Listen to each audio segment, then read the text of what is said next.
안녕하세요. 여러분, 반갑습니다. 저는 서울 사는 50대 여성입니다. 오늘은 제가 여러분께 들려드리고 싶은 얘기가 있어 제보하게 되었어요. 주변에 얘기했더니 제 인생이 마치 드라마 같다고 하더라고요. 제가 생각해도 이게 과연 있을 수 있는 얘기인가 싶어요. 그래서 혼자만 알고 있기 아까워서 제보하게 되었습니다. 여러분도 끝까지 재미있게 들어주세요. 저는 상당히 유복한 가정에서 태어났습니다. 어려서부터 돈 걱정은 해본 적이 전혀 없어요. 지금도 살면서 죽을 때까지 돈 걱정은 할 일이 없을 것 같습니다. 부모님은 저를 낳고 돌쟁이가 되기 전에 돌아가셨어요. 교통사고였다고 하던데 저도 같이 차에 타 있었다고 합니다. 그런데 기적이 일어나서 저는 겨우 살아났고 부모님은 그 자리에서 돌아가셨대요. 공교롭게도 부모님은 두 분 다 유복한 집안의 자식이었고 저는 양가 조부모 밑에서 지내게 되었습니다. 친가 조부모는 미국에 계셔서 저는 외가에서 자랐어요. 외가 조부모님들은 저를 아주 예뻐하셨습니다. 우리 예쁜 미정이 너를 보면 네 엄마가 그렇게 생각이 나. 너무 똑같이 생겨서 가끔 나는 우리 딸을 보는 것 같아. 내 새끼 보고 싶다.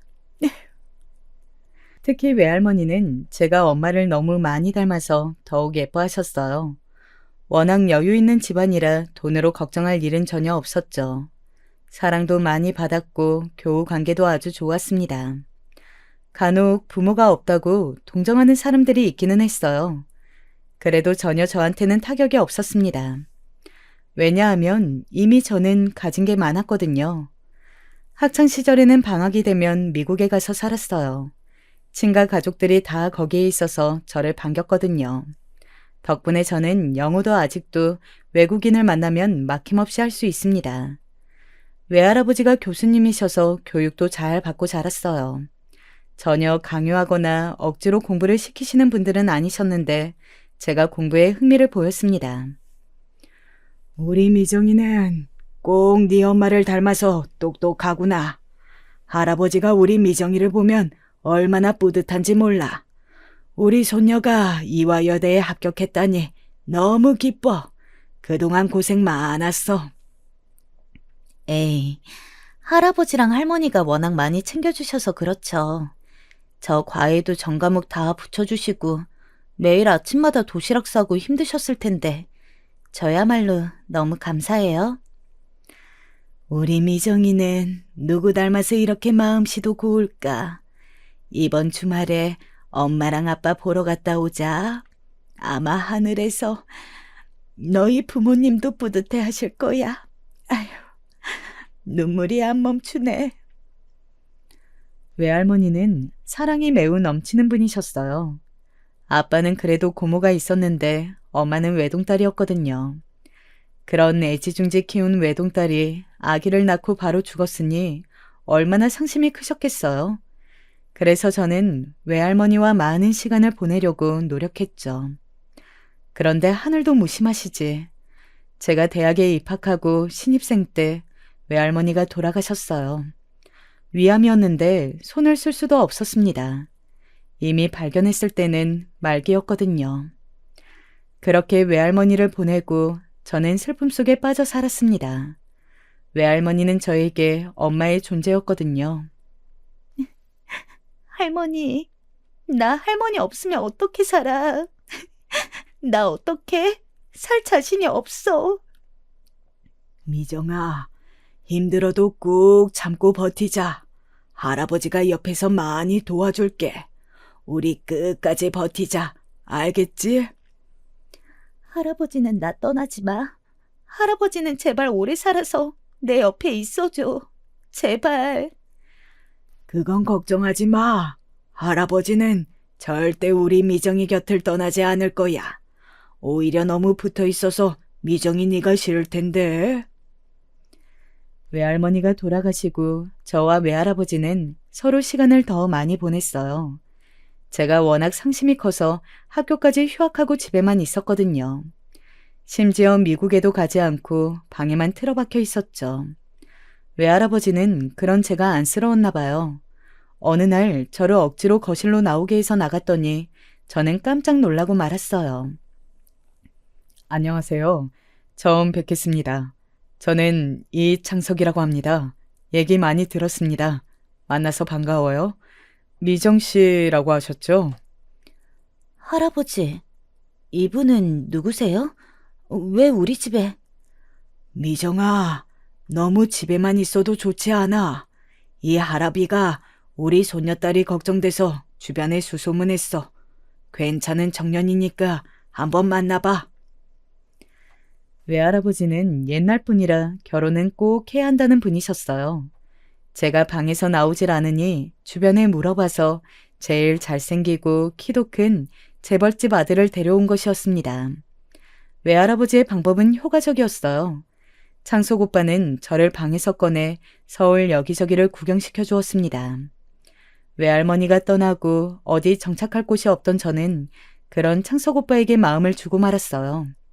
저도 유복한 집안에서 부족함 없이 자랐지만 그건 창석 오빠도 마찬가지였습니다. 그래서 좋다고 하는 서울의 레스토랑은 빠짐없이 가보았어요. 그리고 그렇게 우리는 자연스럽게 결혼까지 하게 되었습니다. 그때 제 나이가 22살이었으니 매우 어린 나이였어요. 지금 생각하면 너무 어려서 뭘 믿고 결혼했는지 모르겠습니다. 게다가 그때 저는 아직 대학을 졸업하지도 않았거든요. 워낙 집안끼리 알던 사이라 집안 반대가 없었던 것도 크게 작용했어요. 이제 우리 손녀가 가족이 더 생겼으니 아래비가 마음 놓고 하늘로 갈 수 있겠어. 무슨 끔찍한 소리를 해.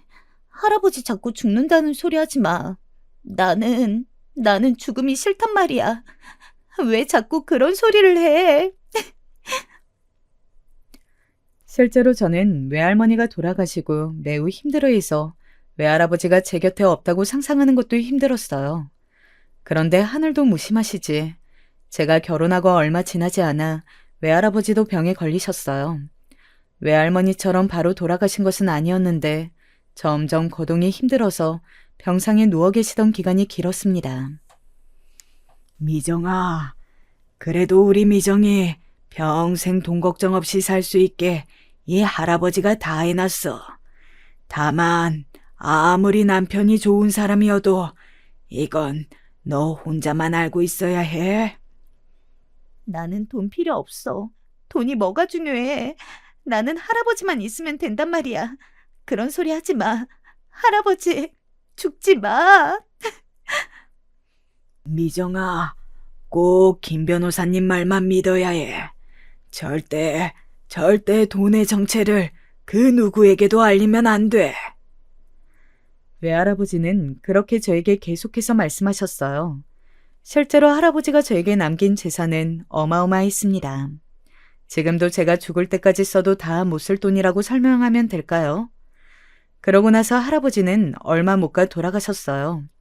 외할머니가 돌아가신 지 얼마 되지 않아 결혼했는데 외할아버지가 바로 돌아가신 거였습니다. 아직 대학생이었던 저는 그 사실을 받아들이기가 매우 힘들었어요. 저를 무한 애정으로 키워주신 조부모님이 돌아가시니 너무 슬퍼 현실을 살기가 힘들었습니다. 그런 제가 걱정된다고 미국에서 친가 조부모님이 입국하실 정도였죠. 그런데 제가 더 힘들었던 것은 바로 남편과 시댁의 태도였어요. 아가, 듣기로 네가 상속받은 재산이 꽤 있다고 하던데 아직 어려서 돈 관리가 쉽지 않을 거야. 우린 이제 가족이니까 믿고 맡기는 거 어떠니? 절대 돈이 줄어들지는 않을 거야. 아니요, 괜찮아요. 돈 관리는 친가에서도 도와주고 계시고 변호사님이 따로 계시니까 괜찮습니다. 아니, 아무리 그래도 그렇게 딱 잘라서 얘기하면 우리가 뭐가 되니? 그럴 거면 결혼은 왜 한 거야? 네? 결혼은 사랑해서 한 건데요. 참나, 사랑? 얘가 지금 뭐라는 거야? 아휴, 너무 어리다 했어. 내가 그래서 결혼시키지 말자고 했잖아. 그 노인네 곧 죽을 것 같다고 섣부르게 결혼시키는 게 잘못이지. 지금 뭐라고 하셨어요? 아니, 여보, 무슨 말이라도 해봐. 미정아, 네 돈, 그거 돈 관리 너 혼자 하기 힘들어. 그러니까 그냥 우리한테 맡겨. 우리가 뭐 그 돈 달라는 거 아니잖아. 관리를 대신 해준다는데 왜 그래? 남편과 시댁은 외할아버지의 유산을 대놓고 탐내기 시작했어요. 제가 아무리 어려도 성인이었는데 저 속셈을 모를 리가 없었습니다. 그리고 다 알지는 못했어도 적어도 배신당한 사기 결혼이라는 것은 알아챘죠. 믿기 힘들었지만 정신을 똑바로 차리려고 노력했어요. 변호사님에게 전화를 걸어 사실을 알렸고 곧바로 친가 조부모님께도 상황을 알렸습니다. 이게 무슨 일이니? 너무 속상해. 하늘로 가신 지 얼마나 됐다고.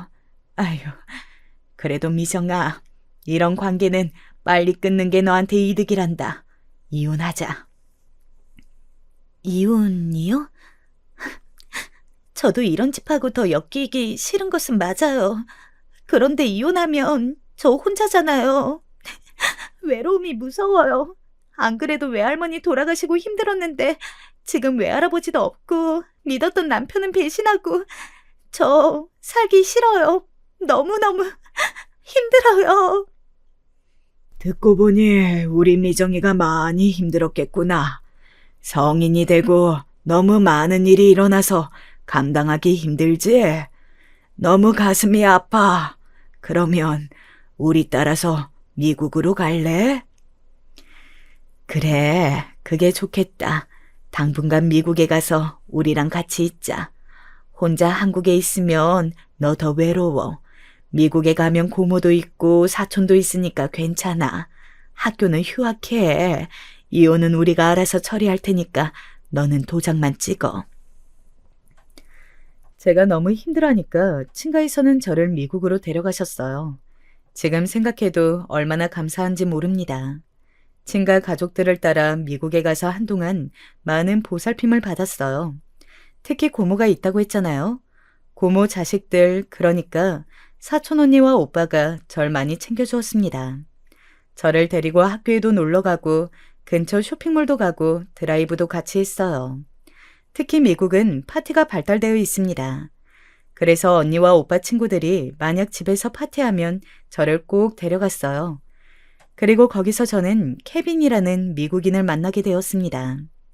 다행히 어릴 때부터 방학마다 미국에 가서 저는 영어 회화가 문제가 되지 않았어요. 이혼했다니 정말 반가워요. 저도 얼마 전에 이혼했어요. 이혼의 아픔이 아직 남아있어요. 혹시 아이는 있나요? 아니요. 아이는 없어요. 결혼하고 진짜 1년도 안 되어서 이혼했거든요. 케빈은 아이가 있나요? 있어요. 딸 한 명인데 지금 겨우 태어난 지 8개월 됐어요. 너무 어리죠? 아기 엄마가 자기는 자기 인생을 살겠다고 다른 남자와 바람나서 아이를 저에게 버리고 갔어요. 아, 그랬구나. 케빈 혼자 힘들겠어요. 아이를 혼자 키우는 것은 상당히 힘들다고 들었는데 괜찮아요? 아니요, 괜찮지 않아요. 오늘도 아이 때문에 못 나오는 파티였는데 마침 엄마가 봐주신다고 해서 아기 낳고 처음으로 파티에 왔어요. 케빈이라는 남자는 저보다 1살 많은 남자였어요. 사촌 언니를 따라간 학교 친구들 파티였는데 저와 이혼이라는 공통의 관심사가 있었습니다. 대화를 나눠보니 훨씬 더 잘 통하더라고요. 아무래도 같은 슬픔이 있어서 얘기하다 보니 시간 가는 줄을 모르겠더라고요. 둘이 파티장에서 한참을 얘기하고 집에 왔는데 케빈과 다시 대화하고 싶은 마음이 들었습니다. 그런 저를 언니가 눈치채고 케빈의 전화번호를 넘겨주었어요. 그리고 제가 먼저 케빈에게 다가가서 만나게 되었습니다. 미정, 여기는 우리 딸 제시카예요. 와, 케빈이랑 너무 똑같이 생겼어요. 진짜 예쁘다. 케빈의 딸 제시카는 인형처럼 생긴 아이였어요. 케빈을 떠난 전 부인도 백인이라 백인 아기였는데 어찌나 예쁜지 보고 있는 것만으로도 제가 괜히 뿌듯한 마음이 들었습니다. 그 이후로 저는 제시카가 너무 예쁘고 사랑스러웠고 또 케빈이 좋아서 자주 케빈의 집에 방문했어요. 그리고 케빈과 저는 자연스럽게 연인 관계로 발전했습니다. 그런데 문제가 있었어요. 저는 원래 계획 자체가 잠시만 미국에 머물 예정이었거든요. 미정이 네가 괜찮으면 그냥 미국에서 대학을 다니는 게 어떠니? 한국 학교는 그만두고. 그래, 아예 미국에 정착하는 것도 나쁘지 않아. 우리도 다 미국에 있으니까 한국 가면 어차피 또 혼자잖아. 그럼 더 외롭지 않을까? 그렇긴 해요. 한국 가면 또 혼자니까 케빈과 더 많은 얘기를 해야겠어요. 케빈도 저도 서로 마음이 이미 통한 사이라 케빈은 너무나도 좋아했어요. 제가 미국에 남을 수도 있다는 소식에 케빈은 프로포즈를 저에게 했죠. 케빈의 부모님은 미국인답게 상당히 열린 마음이었어요. 반가워요. 우리 앞으로 잘 지내봐요. 가족이 된 것을 환영합니다. 잘 부탁드려요. 제시카에게 제가 엄마가 된다니 너무 기뻐요. 그렇게 우리는 케빈과 제시카를 키우며 미국에서 행복한 신혼생활을 보냈어요. 하루하루가 너무 행복해서 전 남편은 기억도 나지 않았습니다. 케빈과 저는 사소한 다툼도 한 적이 없어요. 서로가 운명이라고 느꼈죠. 그런데 문제는 저였어요. 제가 아무리 외로워서 보살핌이 필요해서 미국에 왔어도 저는 한국인이었어요. 친가 가족들이 저를 잘 돌봐주어도 저는 대부분의 시간을 한국에서 보낸 사람이었습니다. 케빈은 너무 사랑스러웠고 제시카도 좋았지만 한국이 그리웠어요. 안정된 관계를 맺으니 고국이 그리워지는 것은 어쩔 수 없었죠. 제가 향수병이 발생하자 케빈은 그런 저를 안타까워했어요. 그러던 어느 날 케빈이 깜짝 놀랄 소식을 전해주었습니다. 자기, 나 한국 지사로 발령 신청했어. 우리 한국 가서 살자. 제시카가 나중에 다닐 국제학교도 내가 미리 알아봤어. 회사에서 요즘 한국으로 시장 진출을 할 계획이라 흔쾌히 허락했어. 나 너무 기뻐. 당신의 고향에서 같이 살자. 뭐라고? 케빈, 그게 진짜야? 나 지금 너무 행복해서 말이 나오지 않아. 이게 무슨 말이야? 한국을 간다고? 내가 케빈이랑 제시카랑 같이 한국을? 세상에, 믿기지 않아. 케빈의 회사가 한국 진출을 하며 한국에 갈 사람을 뽑고 있길래 케빈은 바로 신청했다고 했어요. 무려 저를 위해 그런 결정을 내린 케빈을 보고 저는 너무 기뻐했습니다. 그리고 케빈과 저는 가족들의 응원을 받으며 한국으로 돌아왔어요. 한국으로 와서도 케빈과 저는 부부싸움도 하지 않고 매우 잘 지냈어요. 케빈은 여전히 상냥했고 제시카는 사랑스러웠어요. 그때가 결혼하고 겨우 1년이 지났을 무렵이에요. 한국에서 한 첫 번째 결혼은 생각도 나지 않았어요. 한국에 와서 케빈과 같이 외할아버지와 외할머니가 계신 납골당도 같이 방문했습니다. 이렇게 저는 평생 케빈과 행복하게 살 줄 알았어요. 하지만 그건 제 착각이었습니다. 어느 날 갑자기 케빈이 전조 증상도 하나 없이 쓰러졌어요. 너무 놀라 응급실로 가는 내내 눈물이 멈추지 않았습니다. 몸을 심하게 떨어서 과호흡까지 왔죠. 병원에 도착해서 의사의 말을 듣고 저는 더 놀라 주저앉았습니다. 이런 말씀 드리기 죄송하지만 살 날이 얼마 남지 않았어요. 이미 암이 온몸으로 퍼진 상태입니다. 여기서 손을 써도 힘들어서 집에서 편히 쉬다 가시는 게 좋을 것 같아요. 의사는 케빈이 대장암에 걸렸다고 말했어요. 겨우 한국에 온 지 몇 개월이 지나지 않은 상태였습니다. 미국에 가서 치료하려고 했는데 케빈이 거절했어요. 자기야, 미안해. 결혼하고 내가 이렇게 바로 아플 줄은 몰랐어. 나는 당신 정말 사랑했어. 먼저 가서 미안해. 자기야, 안 돼. 케빈, 왜 내가 사랑하는 사람들은 다 나를 떠나는 거야? 안 돼. 제발 가지 마. 안 돼. 자기야, 염치 없는 것은 알지만 우리 딸, 사랑스러운 제시카를 부탁해. 당신하고 피 한 방울 섞이지 않는 남이라는 것을 알아. 그래도 미안해. 케빈은 몇 달 후에 하늘로 가게 되었어요. 미국에서 친가 가족들이 다시 넘어왔고 케빈 부모님도 오셨습니다. 결혼하고 2번이나 남편을 잃게 된 저는 제정신이 아니었어요. 하지만 예전과는 달랐습니다. 첫 남편은 배신감이 들었다면 2번째는 슬픔이 더 컸어요. 그런 저에게 친할머니는 진지하게 말씀하셨습니다. 미정아, 아이는 입양 보내던지 네 시부모님에게 줘라. 냉정하게 네가 책임질 필요는 없어. 너 저 아이 알게 된 지 얼마나 됐다고 평생을 책임져? 안 된다. 네 인생 살아야지. 너 아직 너무 어려. 대학에 복학하고 대학 졸업이 먼저야. 알지? 그래도 케빈의 마지막 유언이 제시카였어요. 저도 제시카에게 정이 많이 들었어요. 이대로 입양은 절대 안 돼요. 그리고 케빈 부모님은 이미 케빈의 형 자식들을 돌보고 계시잖아요. 얘가 무슨 소리라는 거야? 그러면 너 지금 생판 피 한 방울 안 섞인 미국인을 네 딸로 키운다는 거니? 이게 무슨 말도 안 되는 소리야. 정신 차려. 내가 하다못해 한국인이면 생각이라도 해보라고 할 텐데 미국인을 한국에서 키운다는 게 말이 되니? 쟤는 너랑 아예 관계없는 아이야. 그래도 정들었는데 어떻게 제가 제시카를 포기해요. 만약 케빈이 저한테 잘못했거나 혹은 우리의 관계가 나빴으면 저도 이런 생각 안 해요. 하지만 케빈은 저에게 최선을 다했어요. 제가 그 사람한테 할 수 있는 최선이에요. 실제로 저는 제시카를 어떻게든 책임져야 한다고 생각했어요. 케빈의 분신이라고 생각했었죠. 지금 생각하면 웃기지도 않은 생각이에요. 그냥 그때 미국으로 돌려보내거나 친할머니의 말을 따랐어야 했어요. 하지만 그 당시에 저는 제시카를 어떻게든 책임져야 한다는 생각이 매우 강했습니다.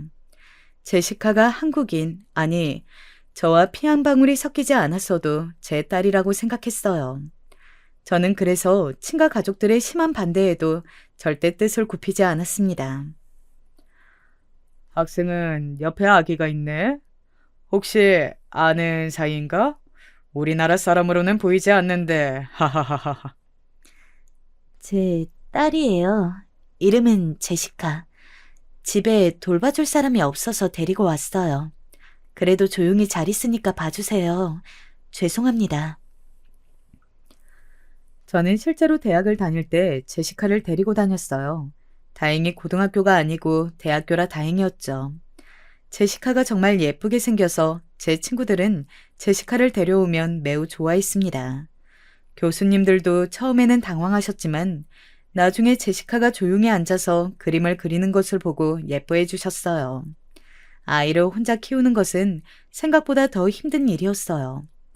저는 아예 육아에 대한 지식이 없었거든요. 하지만 외할아버지가 남긴 재산이 있어서 그걸로 집안일을 해주는 파출부를 두고 있으니 괜찮았습니다.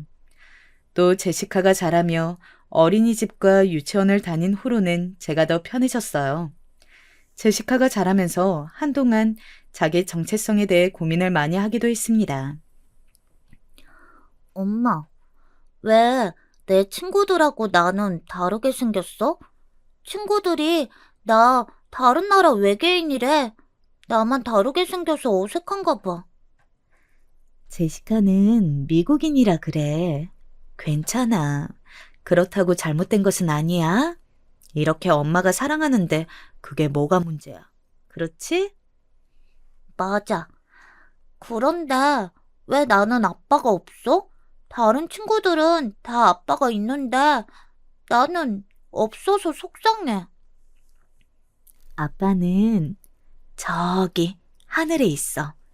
제시카, 하늘 봐봐. 저기에 아빠가 우리를 보고 계셔. 아빠가 보고 싶으면 하늘을 보면 돼. 알겠지? 제시카는 남들과 다른 본인의 외모에 많이 혼란스러워했어요. 그리고 케빈이 죽었으니 아빠가 없잖아요. 거기에 대해서도 많이 결핍을 느꼈습니다. 저는 그렇다고 재혼하고 싶은 생각이 들지는 않았습니다. 연달아 결혼 생활이 실패하기도 했고 주위 사람이 떠나는 게 너무 두려웠어요. 제시카를 혼자 키우며 저도 상당히 외로웠지만 그렇다고 딸한테 의지할 수는 없었어요. 제가 더 강해져야 한다고 생각했죠. 학교를 졸업하고 취업해야 했는데 제시카가 있으니 그것도 쉽지 않았어요. 물론 외가가 남겨준 재산이 있어 딱히 일하지 않아도 되었어요. 하지만 학교를 졸업하고 사회생활을 전혀 하지 않고 집에서 아이만 키우려니 여간 힘든 일이 아니었습니다. 그래서 나 이번에 취업한 곳은 얼마나 일이 힘든지 알아? 아, 그냥 저번 회사에 있을 걸 그랬어. 스트레스 받아서 죽을 것 같아. 나도 이렇게 사회생활이 힘든 줄은 몰랐어. 나는 그래서 미정이 네가 부러워. 이렇게 부잣집에서 살면 무슨 기분이야? 게다가 인형 같은 딸도 있잖아. 너희가 몰라서 그래. 아이 키우는 것도 진짜 힘들어. 제시카가 크면서 확실히 자아가 생기니까 그것도 다루기 힘들고. 나는 너희가 오히려 부럽다. 야, 그렇다고 부자가 우리를 부러워하면 어떡해.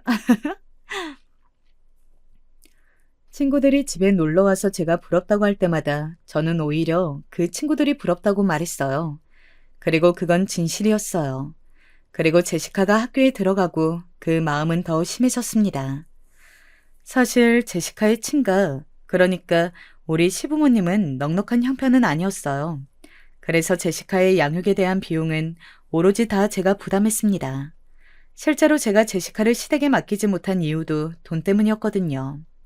이미 케빈의 형이 자식들을 육아하고 계셨는데 연애하며 본 모습이 너무 충격적이었어요.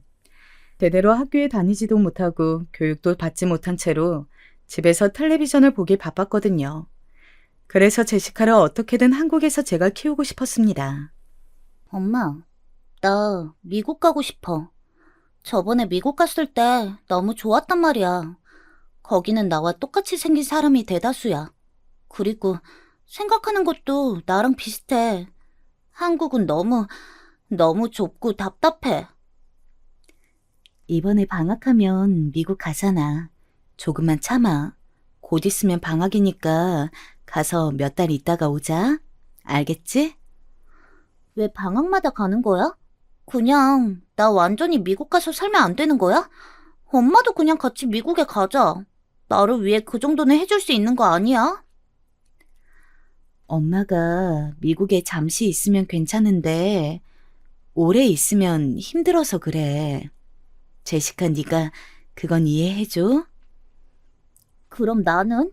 나는 한국에 있는 게 힘들어. 내 의견은 왜 존중해주지 않아?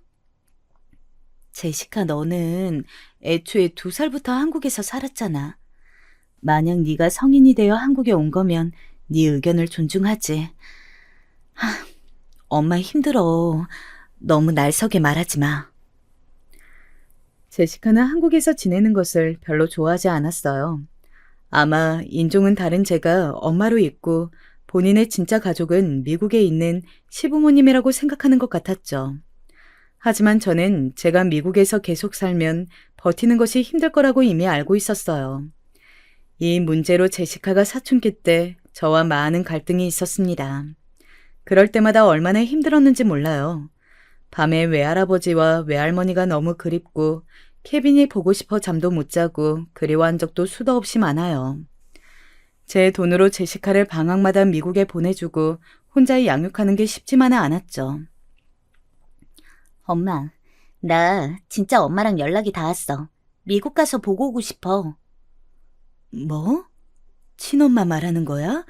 어쩌다 연락이 닿은 거야? 언제? 어디서 연락이 왔어? 얼마 전에 미국 갔을 때 친할머니 집에 있는데 누가 찾아왔어. 처음 보는 여자였는데 내 엄마래. 나는 기억도 나지 않았지만 그런데 있잖아. 핏줄이라는 게 진짜 신기하더라. 딱 보자마자 내 엄마인 걸 나도 눈치챘어. 그래서 둘이 껴안고 얼마나 울었는지 몰라. 그랬구나. 너는 친엄마를 봐서 기분이 좋았어? 좋았지. 내가 항상 말했잖아. 나를 낳은 친엄마가 어떤 사람인지 궁금했는데 나랑 같은 금발머리 미국인이더라. 내가 늙으면 저런 사람이 되는 건가 싶었어. 그래서 우리가 같이 막 쇼핑도 하고 아빠 얘기도 했어. 아빠랑 처음에 대학교에서 만났다고 하더라. 그래서 같이 대학에 가서 걷기도 했지. 신이 난 채로 본인 친엄마를 만났다고 전하는 제시카를 보며 저는 씁쓸함을 많이 느꼈어요. 저는 사랑으로 딸을 키웠거든요. 진짜 살면서 부족함이라곤 눈을 씻고 찾아볼 수도 없었어요. 먹는 것부터 옷 입는 것까지 뭐 하나 비싸지 않은 것이 없었어요. 아이가 워낙 자라면서 정체성에 대해 혼란을 느끼기에 일부러 국제학교도 보냈습니다. 외국인들과 접촉을 많이 시켜주면서 한국에서 잘 지낼 수 있게 도와주었죠. 그런데 제시카의 입에서 친엄마를 만났으며 얼마나 즐거웠는지 얘기를 들으니 속상한 마음이 들었습니다. 하지만 아기가 너무 기뻐하니까 티를 낼 수도 없었어요. 저는 제가 낳은 아이가 없으니 제시카가 친자식이라고 생각했거든요. 비록 인종은 달라도 제가 낳은 게 아니어도 사랑을 충분히 주었습니다. 엄마, 그래서 그러는데 나 미국에 가서 친엄마 보고 와도 돼? 사실 친엄마한테는 이미 간다고 말했어. 지금은 학기 중이니까 방학하면 갔다 와. 그래? 알겠어. 엄마도 그건 이해할 거야. 와, 신난다. 가서 아빠랑 엄마랑 데이트했던 곳에 가서 피자도 시켜 먹기로 했어. 제시카는 그런 제 속도 모르고 아주 기뻐했어요. 저도 그 모습을 보고 최대한 긍정적으로 생각하려고 노력했습니다. 그래서 실제로 방학이 되고 저는 제 돈을 써서 제시카를 미국으로 보내 친엄마를 만나게 했습니다. 그때가 제시카가 고등학생이었는데 고등학교 내내 제시카는 방학마다 본인의 친엄마를 만나러 갔어요. 미정이 너는 속도 좋다. 그렇게 아기 버리고 갔다가 다 키운 후에 온 친엄마한테 제시카를 보여주고 싶어? 나였으면 안 보여줬어. 한국에서 힘들게 키운 아이를 괜히 흔들리게. 저도 마냥 좋은 건 아니에요.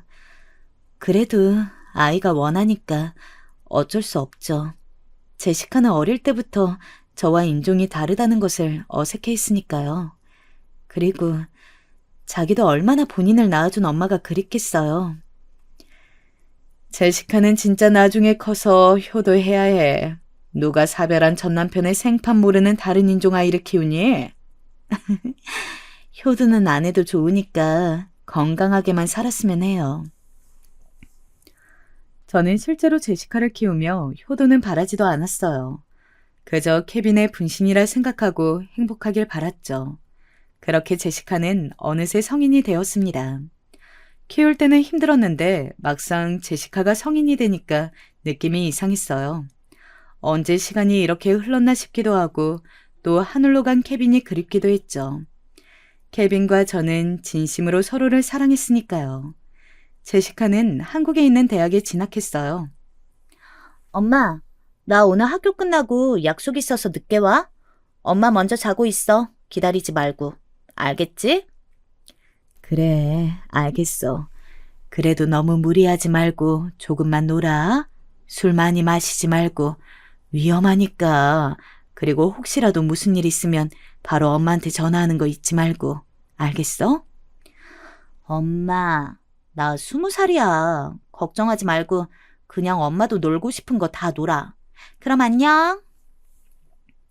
제시카의 말을 듣고 한동안 멍했어요. 기분이 나쁜 것은 아니었는데 이상했습니다. 저도 놀고 싶은 것을 다 하라는 제시카의 말이 고마우면서도 저도 제 인생에 대해 생각했어요.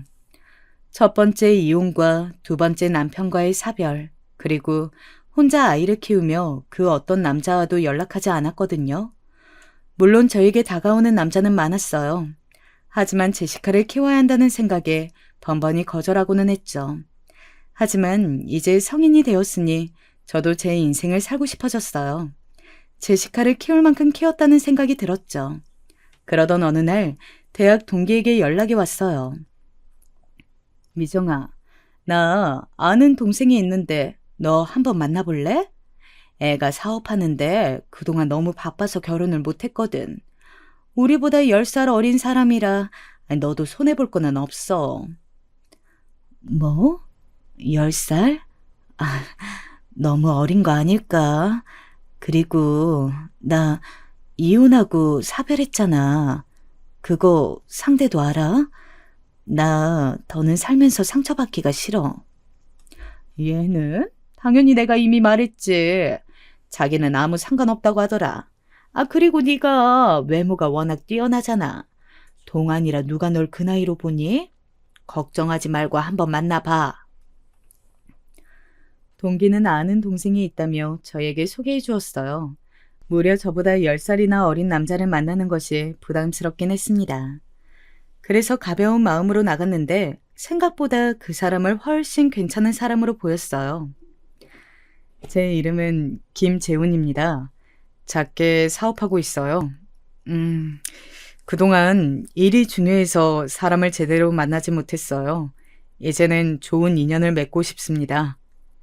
아, 반가워요.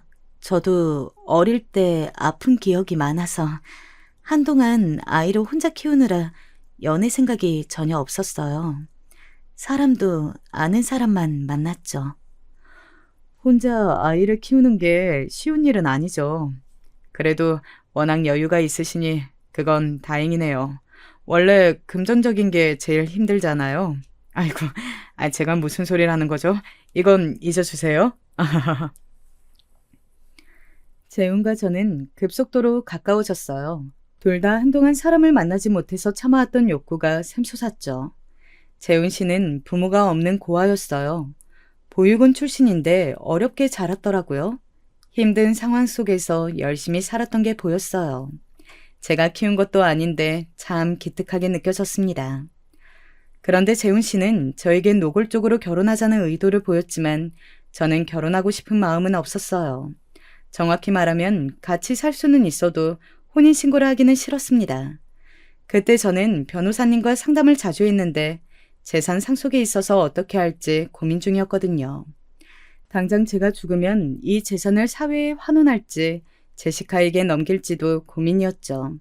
그래서 혼인신고를 하면 복잡해져서 일단 같이 사는 것을 먼저 하기로 했습니다. 그리고 같이 살게 된다면 제시카와 재훈 씨를 서로 소개해야 했어요. 그래서 자리를 마련해서 둘을 소개했습니다. 자, 여기는 내 딸 제시카. 그리고 여기는 엄마의 새로운 남편인 재훈. 인사해. 와, 반가워요. 제 발음 괜찮아요? 많이 연습했어요. 훌륭해요. 아니면 한국말로 하셔도 괜찮아요. 어차피 저는 한국에서 자라서 둘 다 익숙해요. 둘은 영어와 한국어를 섞었으며 화기애애한 분위기를 만들었어요. 만나기 전에는 걱정했는데 막상 만나니까 둘이 잘 어울리는 것을 보고 얼마나 뿌듯했는지 모릅니다. 재훈 씨와 사는 것은 그래도 꽤 즐거웠어요. 물론 케빈과 살았던 것처럼 애정이 샘솟고 안 보면 보고 싶고 그런 마음은 아니었지만 그래도 행복했다고 말할 수 있어요. 와, 저 제주도 처음 와요. 이렇게 예쁜 바다가 있을 줄은 몰랐어요. 저는 바다를 본 경험도 많지 않거든요. 너무 예쁘다. 제시카, 저기 가서 서. 내가 사진 찍어줄게. 고마워요. 엄마랑 어릴 때 와보고 제주도는 저도 처음이라 설레요. 그래? 제시카가 워낙 외모가 뛰어나서 그런가? 사진이 되게 잘 봤네. 뭐 먹고 싶은 거 있으면 말하렴. 제시카와 재훈 씨를 데리고 같이 여행도 다녔어요. 제주도부터 시작해서 유독 바다를 좋아하던 재훈 씨를 위해 강원도도 얼마나 많이 갔는지 모릅니다. 그리고 그 경비는 오로지 제 돈이었어요. 재훈 씨가 사업하며 돈 쓸 곳이 많아 괴로워했거든요. 그래서 어차피 저는 남는 게 돈이니까 즐거운 시간을 같이 보낼 수 있다면 좋았습니다. 재훈 씨는 조용하고 잔잔한 사람이었어요. 그래서 제가 감정 소모를 심하게 하지 않아도 좋았습니다. 그렇게 우리는 제시카가 성인이 되고 2년 동안 사실혼 관계로 지내게 되었어요. 재훈 씨도 제시카에게 얼마나 잘해줬는지 몰라요. 제가 사실혼 관계로 지내면서 걱정되었던 게 둘의 관계였거든요. 그런데 둘이 너무 잘 지내서 다행이었어요. 워낙 걱정했었었는데 둘이 손도 잡고 다니고 제가 피곤해서 먼저 자면 술도 마시더라고요. 심지어 제가 피곤하다고 하면 둘이 쇼핑도 하고 영화도 보고 들어왔습니다. 미국에서 친가 가족들이 오면 재훈 씨를 당연하게 남편으로 소개했죠. 그러다 제시카가 저에게 진지하게 말하기 시작했어요. 엄마, 나는 엄마가 나를 키워준 것은 너무 감사하게 생각해. 그런데 나 이제는 미국으로 가서 살고 싶어. 가서 남은 인생을 보내고 싶어. 한국에서 20년 넘게 살았으니 이제 내가 태어난 곳으로 가고 싶어. 뭐? 그럼 학교는 어떡하고? 너 가서 살 돈은 있어? 학교도 미국에서 다니고 싶어요.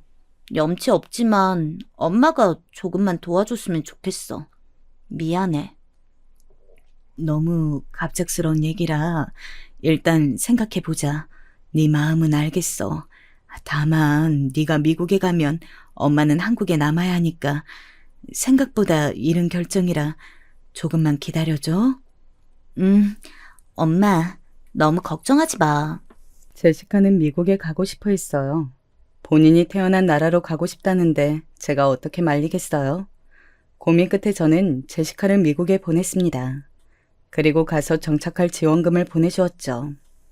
그리고 제시카는 미국으로 떠났는데 점점 제시카와 연락이 안 되기 시작했어요.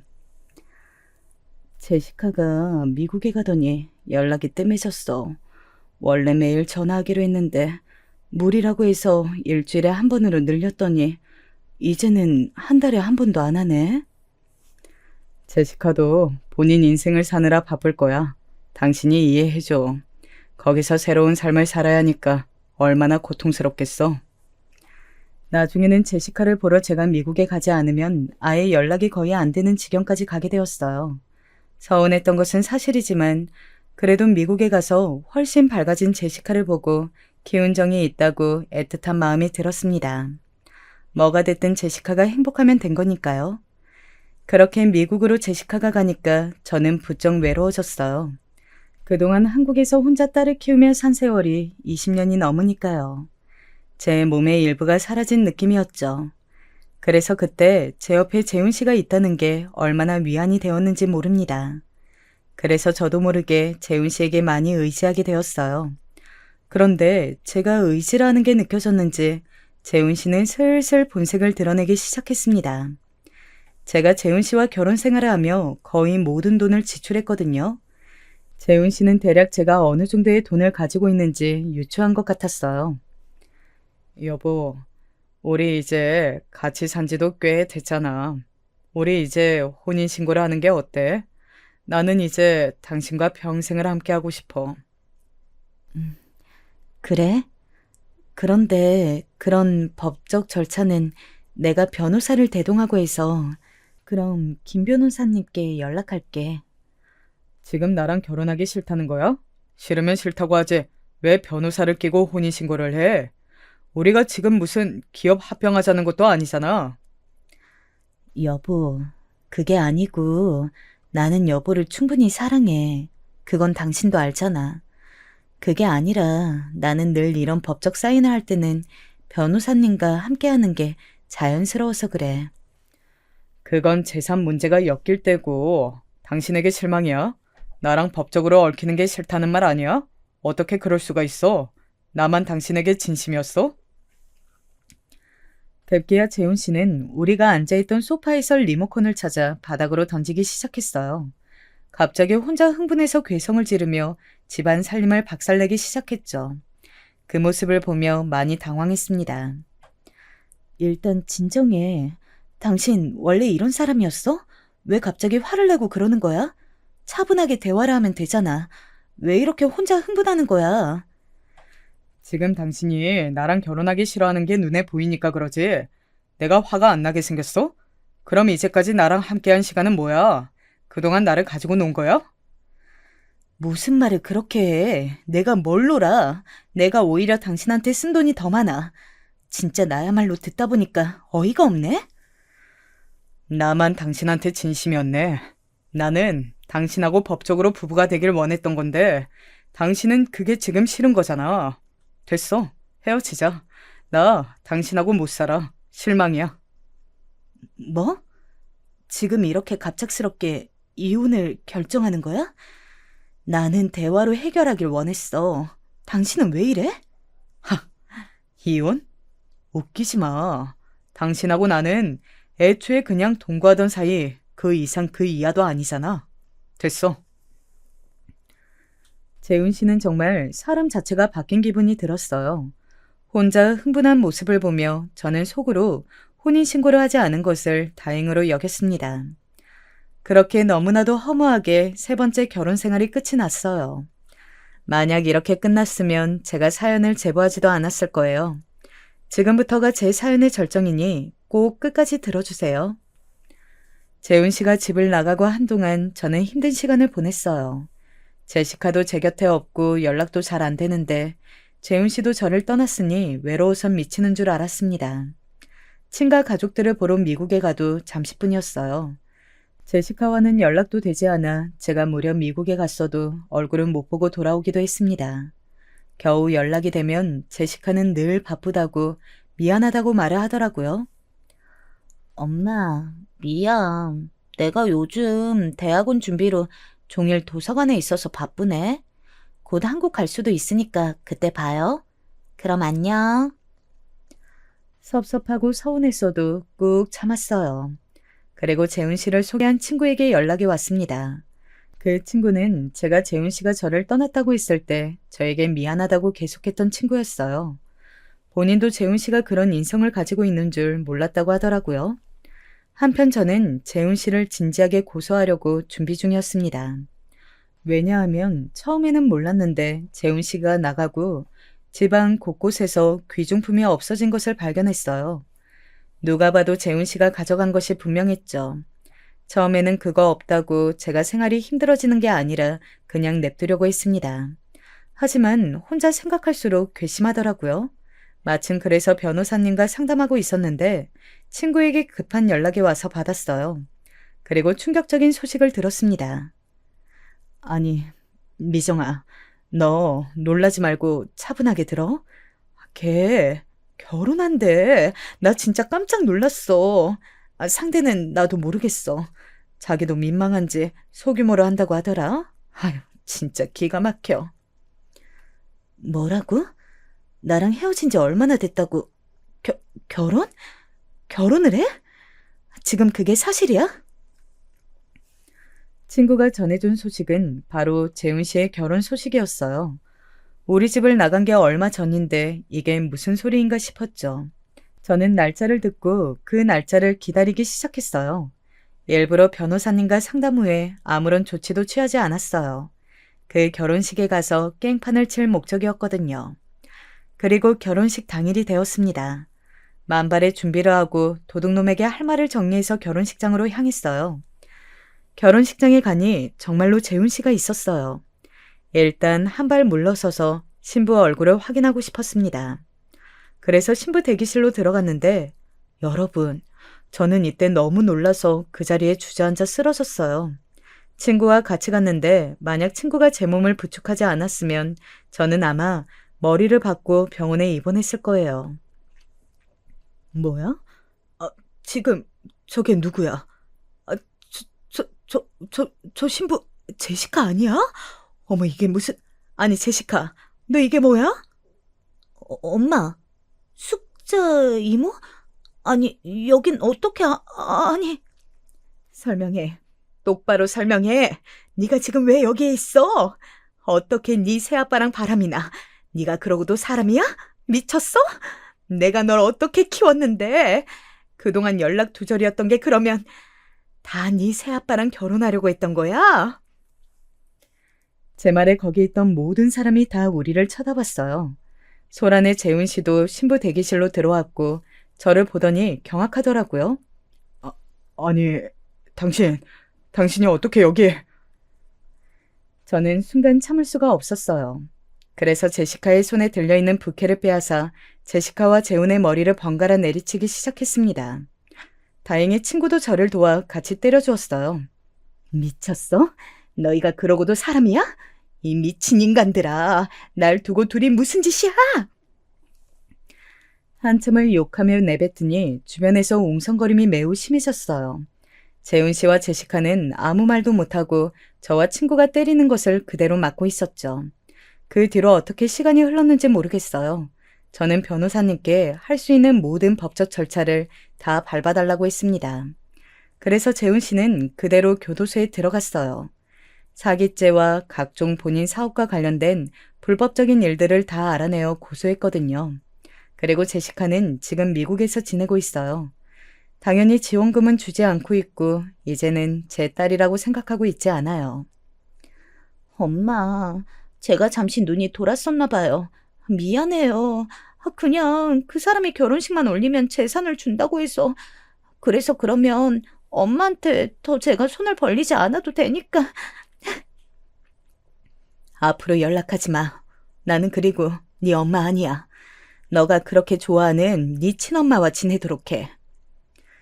제시카는 한국까지 찾아와서 빌고 빌었지만 저는 눈 하나 깜빡하지 않았어요. 어쩌면 그동안 제시카를 키우며 받았던 속상함이 다 밀려왔던 것 같아요. 그래서 지금은 혼자 지내고 있답니다. 이런 큰일을 연달아 겪으니 외로움도 사라졌어요. 지금은 아주 편안하게 오히려 혼자인 것을 즐기고 있답니다. 여기까지가 제 사연인데요. 여러분 재밌게 들으셨나요? 이렇게 털어놓으니 저도 마음이 훨씬 편하네요. 들어주셔서 감사합니다.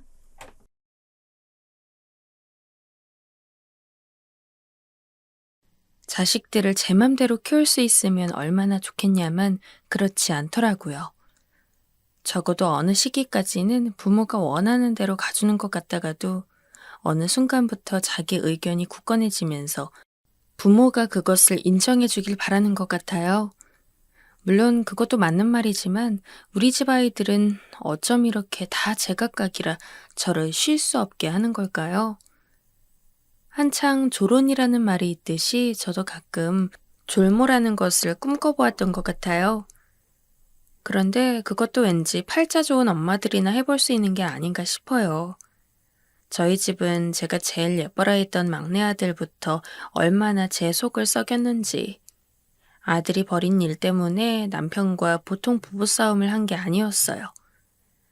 한창 사업인을 원해하면서 그렇게 일을 벌려대고 번듯하게 대학을 졸업해놓고는 제대로 된 직장 없이 살아가는 모습을 보며 속이 너무 끓어올랐죠. 영민아, 그만하고 너도 이제 취직해야지. 형들보다 좋은 대학 가겠다고 그렇게 힘써놓고 몇 년째 집에서 그냥 있는 거야? 엄마, 나도 다 생각이 있어. 이번에는 진짜 될 것 같다니까? 이렇게 말하면서 막내답게 애교를 부리는 아들에게 또 넘어가기 싫어 저는 무척 완고하게 할 말을 했던 것 같아요. 아무리 그래도 이번에는 보태줄 돈 없다. 형들은 다 자리 잡고 각자 살 길 찾았는데 나이 차이 좀 난다고 해도 그렇지 어떻게 아직도 직장이 없어. 네가 알아서 해.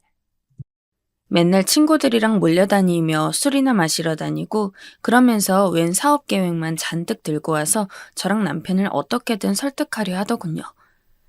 초반엔 저희도 조금씩 지원했지만 그런 상태로 몇 년씩 길어지다 보니 너무 답답하고 한숨이 나왔어요. 남편도 슬슬 저에게 한마디씩 하기 시작했고요. 당신이 자꾸 영민이를 애기인 마냥 어벅 키우려드니까 저 녀석이 아직도 저 모양인 거야. 돈이 어디서 그렇게 나온다고 자꾸 갖다 줘. 계속 그러면 당신이랑 영민이 다 쫓아낼 테니 정신 차려. 아들 셋을 그동안 군말 없이 생활비 아껴가며 열심히 공부시키고 살림시킨 제 공은 다 없고 남편은 당장 눈에 보이는 단점만 지적하며 제 탓을 하더라고요. 그 모습에 얼마나 화가 나던지 저도 남편과 대판 싸우게 되었어요. 참다가 터뜨린 제 모습에 남편도 당황했는지 이후로 별 말을 꺼내지 않았지만 어찌됐든 막내 아들의 대책 없는 모습들은 여전히 고민거리이긴 했어요. 이젠 절대 줄 수 없다고 못 박아두긴 했지만 그런다고 해서 쉽게 고쳐지고 제깍 취업을 할 것이었다면 진작 했을 테니까요. 그러던 사이 결국 막내 아들은 매우 큰 사고를 치게 되었는데요. 이 일로 인해 남편은 화병이 나서 결국 알아눕게 되었고 그나마 기운을 좀 차린 뒤에는 술만 마시기 시작했어요. 본인이 투잡거리로 생각했던 뭔가가 있던 모양인데 돈줄을 우리가 쥐고서 놔주질 않으니 글쎄 그걸 몰래 빼돌려서 종적을 감춰버린 겁니다. 당시 시누이가 예전에 우리 부부에게 빌렸던 돈을 갚겠다며 집에 왔는데 아들은 자기 고모가 계좌이체 같은 걸 잘 할 줄 모르는 걸 알고 그걸 도와준답시고 은행에 같이 갔었나 봐요. 우리 부부가 없는 사이에 시누이가 온 거고 나중에 집에 돌아왔을 때 전화로 이 내용을 듣게 되었어요. 그런데 아무리 그래도 그렇지 어쩜 제 고모가 자기 아빠한테 진 빚을 갚겠다고 갖고 온 돈을 자기 통장으로 이체시켜서 갖고 사라질 수가 있나요? 아무리 제 아들이라고 하지만 저는 이 부분이 너무 창피했고 죽고 싶을 만큼 수치스러워 시누이에게 뭐라 말도 할 수 없었어요. 그 돈은 시누이가 자기네 지역에서 가게를 조그맣게 하겠다며 꽤 오래전에 빌려간 돈이었고 그때 우리 부부가 엄청 다투면서 겨우겨우 빌려줬던 목돈이었어요. 그걸 갖고 사라져버렸으니 남편과 전 기가 막혔고 아무리 백방으로 찾아보고 별짓을 다 해봤지만 돈과 함께 막내 아들은 완전히 사라져버려서 거처를 알 수 없었어요. 남편은 자기 여동생이 힘겹게 번 돈을 아들이 중간에서 갖고 사라져버렸으니 살맛이 안 난다며 술만 마셔대더군요. 저 역시 기력 떨어지고 만사 다 귀찮고 싫어져서 그럭저럭 살아가고 있었는데 막내 아들의 소식을 모른 채로 쭉 지내던 중 갑작스레 남편이 세상을 떠나게 되었어요. 원래 체력이 좀 약하기도 했지만 술을 너무 많이 마시면서 건강을 돌보지 않았던 부분도 있고 여러모로 남편도 참 힘들었으리라 생각하니 마음이 썩 좋지 않더군요. 그래도 가는 날에 결국 막내를 찾던 걸 보니 많이 그리워했던 것 같더라고요. 같이 살 땐 그렇게 속상해했고 돈 들고 사라졌을 때도 난리가 났었지만 아무렴 자식이다 보니 어쩔 수 없는 구석이 있는 것 같아요. 당시 저는 남편과 살던 집을 정리하고 둘째 아들이 자기네 집으로 들어와서 같이 살자기에 그리로 움직이게 되었어요. 큰아들은 미국에서 정착한 지 좀 되었고 그쪽으로 넘어오라고 했지만 솔직히 자신이 없더라고요. 엄마, 그러지 말고 엄마도 미국으로 와. 재민이네 있어서 뭐해. 재수 씨랑 엄마랑 좀 불편할 거 아니야.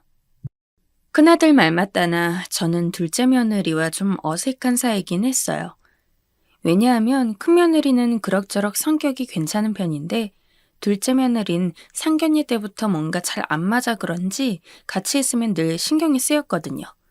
그리고 둘째는 늦은 나이에 결혼한 터라 손주들도 어렸어요. 하지만 저 혼자 살기도 걱정스럽고 어찌됐든 둘째 아들이 살고 있는 그 집으로 들어가서 사는 수밖에 없었죠. 둘째 며느리도 이런 결정을 할 때 막내 아들도 사라져버리고 남편도 잃은 제 모습이 조금 짠했는지 얼른 모셔오라고 했다는 거예요. 결국 힘들 때에는 어찌됐든 가족밖에 없구나 하면서 저도 마음을 좀 다스리고 큰아들의 제안은 그대로 넣어두고 둘째 아들네 가서 살게 되었어요.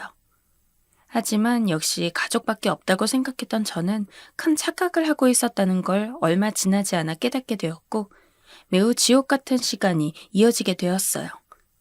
사실 가족은 아들이지 며느리가 제 피부친 아니지 않습니까? 저는 이제 딸 같은 며느리, 엄마 같은 시어머니라는 말만 들어도 경기를 일으킬 것 같고 신물이 날 정도예요. 처음에 둘째 며느리가 저를 그렇게 짠하게 생각한다고 해서 저도 조금 마음을 열고 그 집에 들어가서 살게 되었는데요. 한동안 그 집 작은 방에서 살고 있을 땐 딱히 불편한 것을 몰랐어요. 아들네에는 별도로 와서 집안일을 해주는 아주머니도 파트타임으로 있었거든요. 며느리며 아들이며 둘 다 일하다 보니 엄청나게 넉넉한 살림은 아니지만 그래야 했나 봐요. 하지만 평소 간이 좋지 않고 자기 아빠를 닮아 지병도 있었던 둘째 아들은 어쩜 그런 것도 닮은 건지 술로 인해서 건강이 점점 악화되기 시작했어요. 저는 이런 부분들이 걱정스러워 아들이 술을 마시지 못하도록 나름의 신경을 썼지만 어째 자기 아빠보다 알코올 의존도가 더 높아진 것 같더라고요. 그런 상태로 건강검진을 했을 때 상황이 너무 안 좋게 나와서 얼마나 걱정이 되던지 저는 그때 다시 둘째 아들에게 야단을 쳤어요. 너까지 이런 식이면 엄마는 어떻게 살라는 거야? 네 아빠도 그놈의 술 때문에 건강 나빠져서 더 살 수도 있었는데 먼저 간 거 아니냐? 영민이도 소식 끊고 사라져서 없고 엄마한텐 너랑 니네 형뿐인데 계속 이렇게 살 거야? 제발 정신 좀 차리고 술 좀 그만 마셔라. 이러다 네 애미가 먼저 죽겠다. 온갖 분노가 들끓는 마음으로 아들에게 얼마나 야단쳤는지 몰라요. 그때부터 아들은 느낀 게 좀 있었는지 자제를 하긴 했지만 건강 상태는 이미 최악이었고 이후 검사를 받을 때마다 절망적인 이야기를 듣게 되었어요. 하다하다 복이 없어도 그렇지 어쩜 나 같은 여자도 있을까. 정말 하늘이 야속할 정도로 가슴이 아팠어요. 자기 남편이 이렇게 위독한 상태이다 보니 며느리도 보통 예민한 게 아니었고 손주들도 점점 집 분위기를 불편해하더라고요. 이렇게 마음고생하고 살 줄 알았다면 차라리 혼자 작은 집으로 줄여서 이 근처에서 살 것을 뭐하러 들어와서 같이 살면서 이렇게 갑갑하게 아들 부부 사이 신경을 써야 하는지 너무 갑갑했어요. 하지만 이런 후회를 하고 있는 것도 사치스러울 정도로 말도 안 되는 일이 일어났어요. 새벽녘에 가슴이 아프다며 갑작스럽게 응급실에 실려간 둘째 아들은 그렇게 눈을 감아버리게 된 것이었습니다. 남편을 보내고 꽤 시간이 흐르긴 했지만 저는 제 자식을 이렇게 먼저 보낼 일이 있을 것이라고 조금도 상상해보지 못했어요. 그저 제 아빠의 수순을 따르는 게 안타까웠을 뿐 그 시기가 이렇게 빠를 줄은 몰랐단 말입니다. 그런데 자식을 먼저 보내야 하다니 제 심정을 누가 알 수 있을까요? 멀리 미국에서 큰아들이 들어와 비통한 표정으로 함께 장례를 치렀고 저는 한동안 그냥 완전히 발이 묶인 상태로 아무것도 할 수 없었어요. 어쩜 이렇게 사는 것이 매섭고 인정사정 없는 것인지. 애들이 어리고 집안 형편이 어려워 남편과 제가 힘들게 살았을 무렵보다 더 인생이 사납게 느껴지더군요.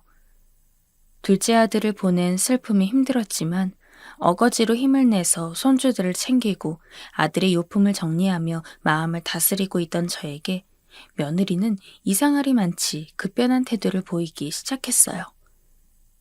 함께 맞벌이하며 살아가던 자기 남편을 먼저 보낸 슬픔도 알겠고 당장 생계에 큰 지장이 생긴 것도 알겠습니다. 하지만 일하던 아주머니를 관두게 함과 동시에 그 모든 일을 당연하게 저에게 맡기더군요. 그것도 딱히 제대로 된 설명도 하지 않고 말입니다. 어머니, 저 혼자서 얘네 둘을 어떻게 키워요? 죽기 살기로 일하는 수밖에 없어요. 어머니도 잘 아실 테니 당분간 애들 좀 봐주세요. 아줌마도 쓸 수 없는 형편이라 저와 어머니 둘이서 으쌰으쌰 하면서 힘내보는 수밖에 없어요. 말은 이렇게 뻔지르르하게 했어도 막상 퇴근해서 들어온 며느리의 태도는 보통 저를 심란하게 하는 것이 아니었어요. 전에 일하던 그 아주머니한테도 이렇게 하진 않았겠다 싶을 정도로 저를 엄청 시켜대더라고요. 어머니, 빨래 저렇게 두면 안 된다고 말씀드렸잖아요. 냄새 난다고요. 그리고 여기 반찬 여름이라 금방 쉬는데 이렇게 내놓으시면 어떡해요. 어머, 이거 봐봐. 아, 애들 둘 다 알러지 있어서 아무렇게나 막 먹이시면 안 돼요. 제가 적어놓고 갔는데 못 읽으셨어요? 얘네 잘못 먹고 쓰러져서 응급실 가면 어쩌려고 그러세요? 듣자 하니 완전히 저를 가르치는 것도 모자라 야단치듯 말하는데 저는 제가 이렇게 나서서 같이 살림하자고 의견을 낸 적도 제안을 받아본 적도 없었어요. 그런데 그냥 무작정 맡기더니 퇴근하고 올 때마다 이렇게 불평을 늘어놓기 일쑤인 것입니다. 하지만 저도 나이가 보통 많은 게 아니에요. 70을 넘긴 노인네가 돈 받고 일하는 가정부도 아니고 어떻게 이런 일들을 숙달되게 하나씩 다 마음에 들게 할 수 있겠어요.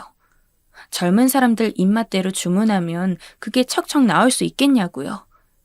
평소 집에서 살림하던 대로 한 것이고 둘째 아들을 잃은 슬픔보다 제대로 생각날 시간이 없을 정도로 몸이 고되고 정신적으로 지쳐갔어요. 하루가 멀다 하고 나오는 며느리의 잔소리를 견딜 수 없어 저도 결국 통보를 했어요. 예, 나는 이렇게는 못 살겠다. 내가 무슨 가정부 아줌마도 아니고 나는 이렇게 살겠다고 너한테 말한 적도 없어. 내가 하는 게 마음에 안 들면 나랑 같이 안 살면 되는 거야. 나는 저기 큰 애 있는 미국에 가든지 아니면 요양원이라도 보내줘라. 이 집에서 내가 나가마. 솔직히 이렇게 말하면 자기도 좀 느끼는 게 있겠거니 싶었고 그게 아니라면 전 정말 따로 나가 살고 싶었어요. 며느리부터 시작해 손주와 손녀까지 온갖 집안일을 저한테 불평해대고 쉬지도 못하게 아침부터 저녁까지 부려먹는데 살 수가 없었거든요. 그런데 며느리는 또 정색을 하더니 바로 답하더군요. 어머니, 서운하셨어요? 그럼 말씀을 하셨어야죠.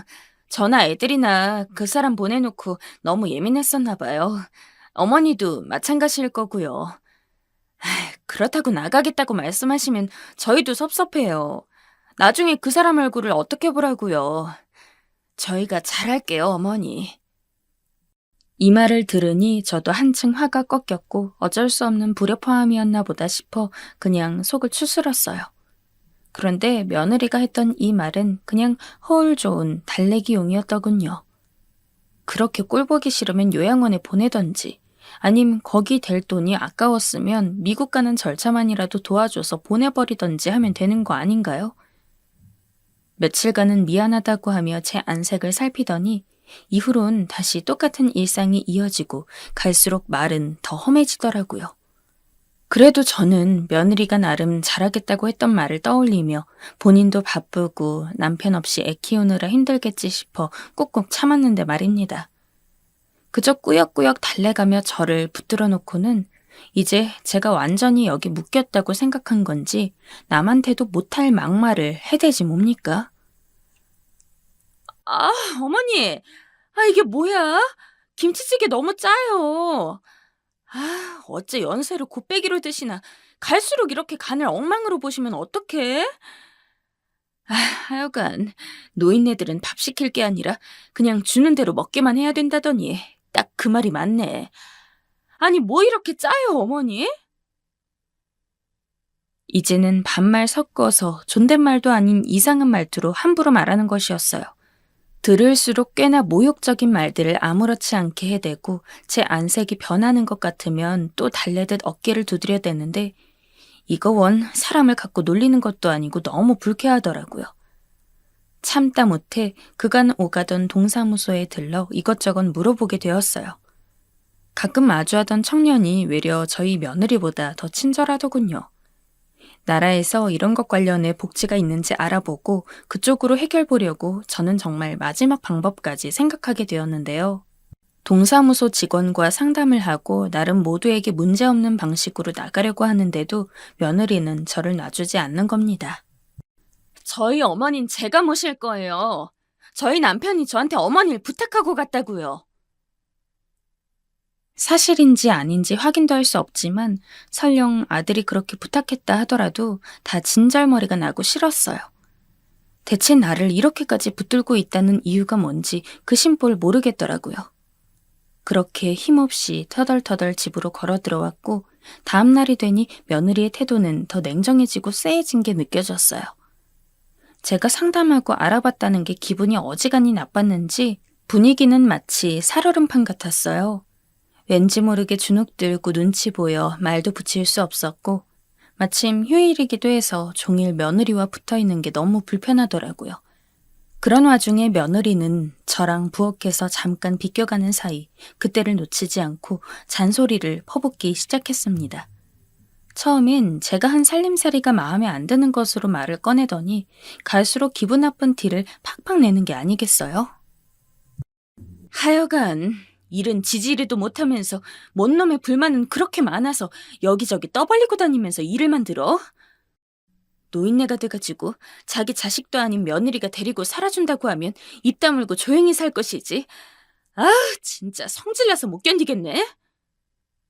결국 저도 입을 열 수밖에 없는 상황이 되었고 눈에 불을 켜고 화를 내는 며느리가 무서웠지만 못 견뎌서 소리를 쳤습니다.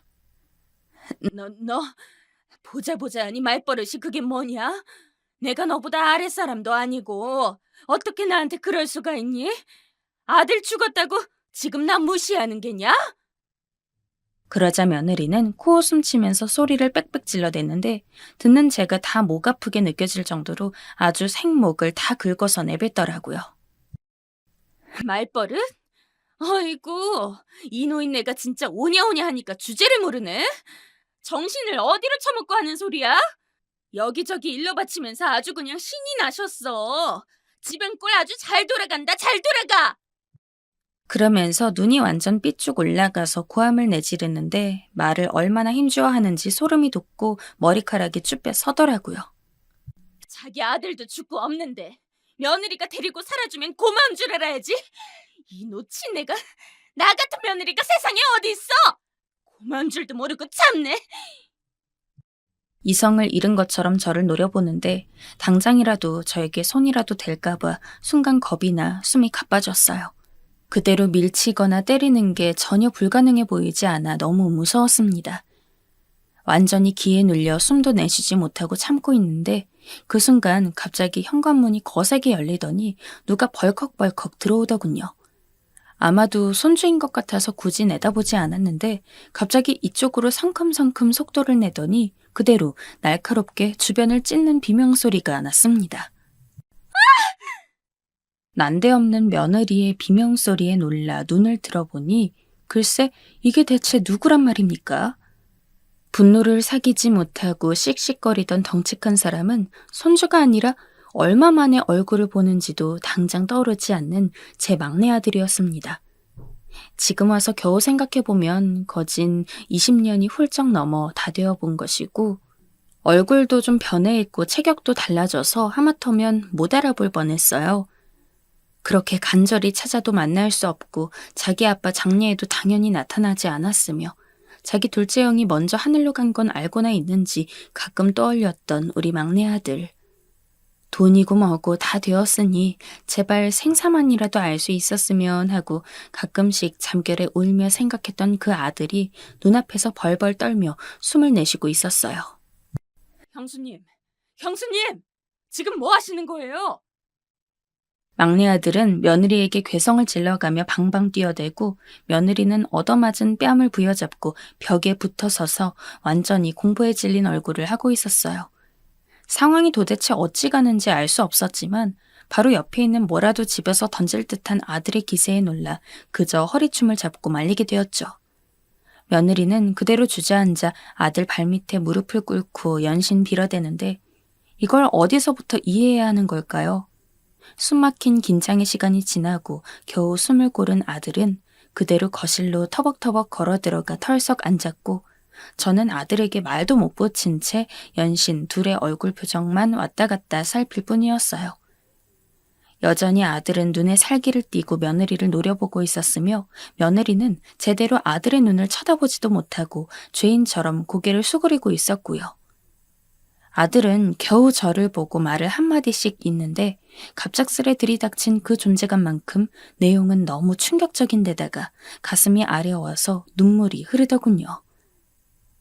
10여 년 전, 그러니까 둘째 아들이 살아있던 시기에 막내 아들은 자기 형에게 연락을 해왔다고 합니다. 제 앞에 나타나고 싶지만 차마 그럴 수 없어 둘째 형이 엄마를 모시고 있으니 잘 부탁한다며 월 200만 원씩 보내왔다는 거예요. 여전히 이렇다 싶게 직업이 없던 막내 아들은 노가다를 하며 번 돈을 그대로 자기 형한테 붙여가며 저의 안위를 걱정했다고 합니다. 그러던 사이 형이 병으로 먼저 간 것을 알게 되었고 그러고도 꾸준히 자기 형수인 제 며느리에게 열심히 돈을 붙였던 것이고요. 하지만 시간이 갈수록 형이 먼저 저렇게 떠난 것도 안쓰럽고 본인도 나이가 들어가다 보니 여러모로 마음이 약해져 저를 몰래 보러 왔던 것이에요. 그 사이 몇 번이나 한번 보러 오겠다고 했는데 그때마다 며느리가 거절했다더군요. 형수님, 그때 뭐라고 했어요? 우리 엄마가 나 보면 너무 놀라고 충격받아서 쓰러질 거라고 하지 않았어요? 그러니 몇 년만 더 참고 나중에 나타나라면서요. 만약 그랬으면 그동안 우리 엄마한테 뭔 짓거리를 하려고 했던 거예요? 네? 대답해 보세요. 지금 이 상황이 말이 되는 상황입니까? 이렇게 되니 상황이 어떻게 돌아가고 있었는지 알겠더군요.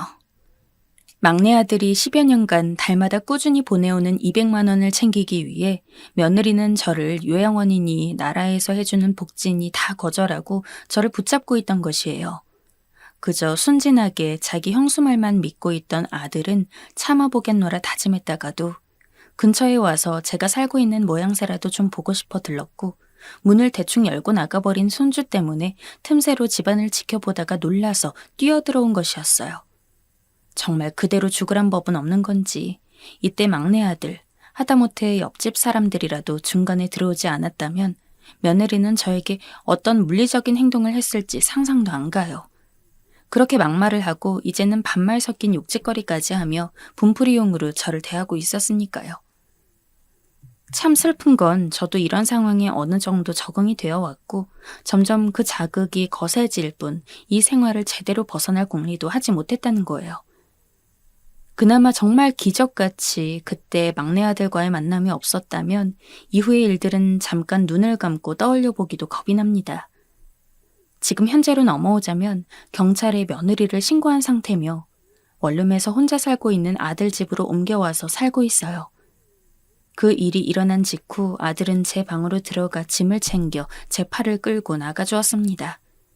그게 어찌나 구원의 손길처럼 느껴지던지. 한편으론 제가 탈출하듯 나오게 된 곳이 요양원도 어디 보호소도 아닌 내 자식의 부인이 살고 있으며 내가 사준 집이라는 게 참 서글펐어요. 그런데도 며느리는 아직도 정신을 못 차리고 뭐가 그렇게 억울해 못 견디겠는지 변호사를 불러다가 대응을 한다고 난리고 막내 아들이 자기를 때린 걸 용납하지 못하겠다며 경찰에 폭행죄로 맞고소를 했더라고요. 도대체 어디서부터 꼬이고 꼬인 건지. 저는 왜 이 나이가 되도록 마음 편히 잠들 수가 없는지 모르겠어요. 일단은 그 집에서 나온 이후 작디 작은 아들 원룸에 살면서 수십 년 만에 만난 아들과의 만남이 실감나지 않는 날들을 보내고 있네요. 공간은 협소하지만 아들과 같이 있고 마음이 편해져서 그런지 요 근래 계속 잠을 좀 이루고 있고요. 아들은 10여 년간 자기가 보내준 돈은 싹 다 써버리고 자기 엄마를 식모 부리듯 함부로 대하고 폭언을 한 것에 대해 철저하게 복수를 하겠다고 하는데요. 그것도 맞지만 이쯤 되니 다 지치고 피로하게 느껴지면서 그 집에서 나온 자체에만 만족하고 싶을 뿐입니다. 단 아쉬운 게 있다면 아들이 돈을 둘째에게 보내지 않았다면 이 원룸 같은 곳보다는 더 좋은 곳에서 생활할 텐데 괜히 저 때문에 막내가 초라하게 사는 건 아닌지 부모로서 가슴이 아프네요. 그저 지금은 막내 아들과 함께 있으면서 마음이라도 편히 아들 밥이나 챙겨주며 하루를 보내고 있는 게 가장 좋거든요. 이제 더 이상 피곤한 분쟁은 싫고 제가 화병이 나고 우울증에 걸릴 것 같아요. 이대로 그냥 살아가면 안 되는 것일까요?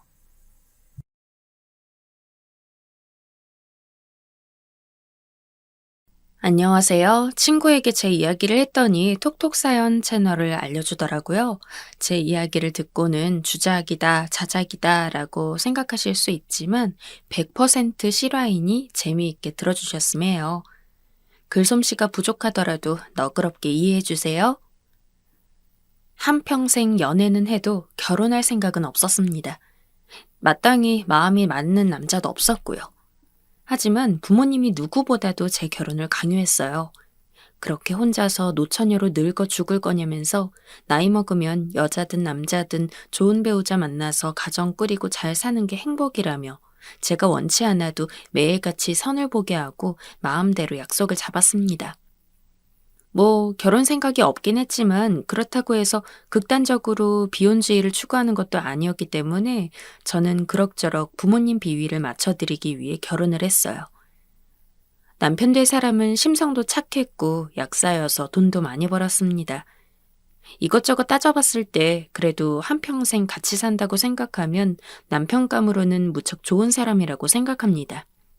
물론 쉽게 결혼을 할 수 있었던 건 아니에요. 저와의 결혼을 시부모님이 무척이나 반대했기 때문입니다. 우리 아들이 약사인데 변변찮은 직업 가진 여자랑 어떻게 결혼을 시켜? 나는 이 결혼 절대 허락 못한다. 내 눈에 흙이 들어갈 때까지 안 돼. 저희 부모님은 남편과 제 결혼을 적극 찬성하는 입장이었지만 그만큼 시부모님의 반대가 엄청났기 때문에 결혼하기까지 저도 남편도 참 난감했습니다. 아무리 남편을 설득하려 해도 시부모님은 남편의 이야기를 들으려 하지 않았고 제가 직접 가서 결혼을 허락받으려 하면 더더욱 화를 내셨죠. 어디 우리 아들을 잡아먹으려 하냐면서요. 그나마 남편이 저랑 결혼을 꼭 해야겠다고 단식투쟁을 안 했으면 아마 몇 년이 지나도 결혼 허락받긴 힘들었을 겁니다. 시부모님도 남편이 그렇게까지 나오니 어쩔 수 없이 결혼을 허락했지만 여전히 제가 마음에 안 든다는 눈치였죠. 인사 한번 드리러 가면 의도적으로 저랑 눈을 마주치지 않았습니다. 예쁜 우리 아들, 이거 먹어라. 많이 먹어야 건강하게 일할 수 있지. 같이 식사라도 하면 제 앞에 있는 맛있는 음식들을 의도적으로 남편 쪽에다 밀어놓는 등 사실 그 행태 자체는 참 유치했지만 그래도 시부모님이 계속 결혼을 반대하셨다는 걸 알았기에 아무 말 안 하고 이해했습니다. 하지만 그런 저일지라도 시부모님이 친정부모님을 깔보는 것은 조금 참기 힘들더라고요. 참고로 저희 아버진 굉장히 구두쇠입니다. 젊을 적부터 돈 쓰는 법을 모르셨고 최소한의 생활비를 빼면 무조건 저축만 하시는 분이었어요. 당연히 어머니와 결혼했을 때도 마찬가지였죠.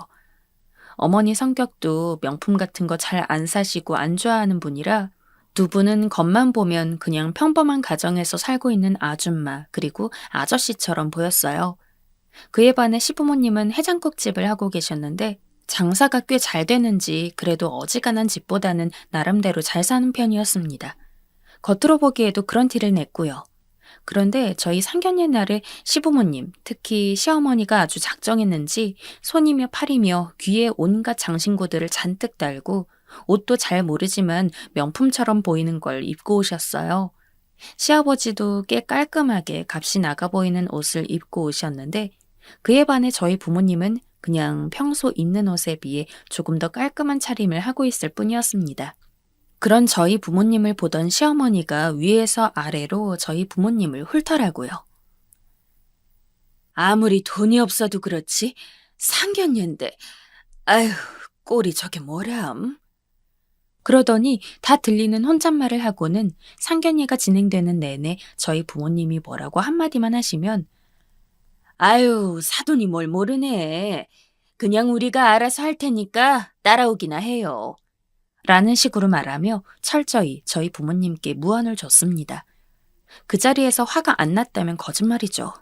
하지만 부모님 성격상 기분 나쁜 일이 있어도 꼭 한 번은 참고 넘어가시는 분들이라 제가 열받아서 주먹이라도 쥐면 은근히 저에게 눈짓을 주면서 하지 말라는 식으로 저를 말렸어요. 솔직히 누가 봐도 자기네들이 돈이 더 많아 보이니까 유세 떠는 걸로밖에 보이지 않았죠. 아까 말했듯이 저희 부모님, 특히 아버지가 구두쇠인 건 맞습니다. 그래서 혼수 같은 것도 제가 번 돈으로 샀고 집에서 한 푼 도와준 거 없어요. 하지만 살면서 부모님 덕분에 배우고 싶은 것도 배우며 살았고 부족함 없이 살았습니다.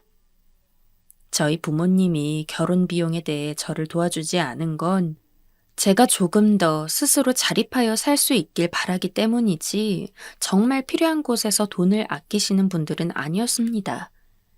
아니 근데 시부모님은 아무것도 모르면서 그저 근검절약이 생활화되어 있을 뿐인 저희 부모님을 저렇게 낮게 보고 남편은 참 마음에 들었지만 시부모님이 정말 별로였어요.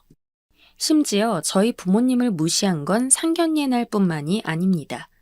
그 이후로도 결혼을 하고 나서 어쩌다 한 번씩 시부모님을 뵐 때가 있으면 괜히 저희 부모님을 생각해주는 척 하면서 무시하는 발언들을 참 많이 했어요. 아까 말했던 것처럼 시부모님은 식당 일을 하는데 들어보니까 시어머니가 사장이더라고요. 그걸 가지고 저희를 볼 때마다 어찌나 자랑을 하는지 말끝마다 내가 사장이라서를 맨날 붙였습니다. 그래도 그냥 본인 자랑만 하고 마시는 분이었다면 제가 그렇게까지 화나지 않았을 겁니다. 어느 날 갑자기 저한테 연락이 와선 어머님, 무슨 일이세요?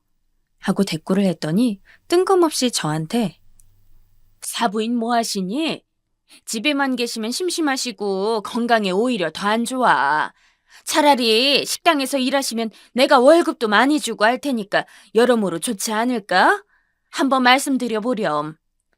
라고 하더라고요. 저희 어머니 일 안 하시는 건 맞지만 일을 안 해도 돼서 안 하는 겁니다.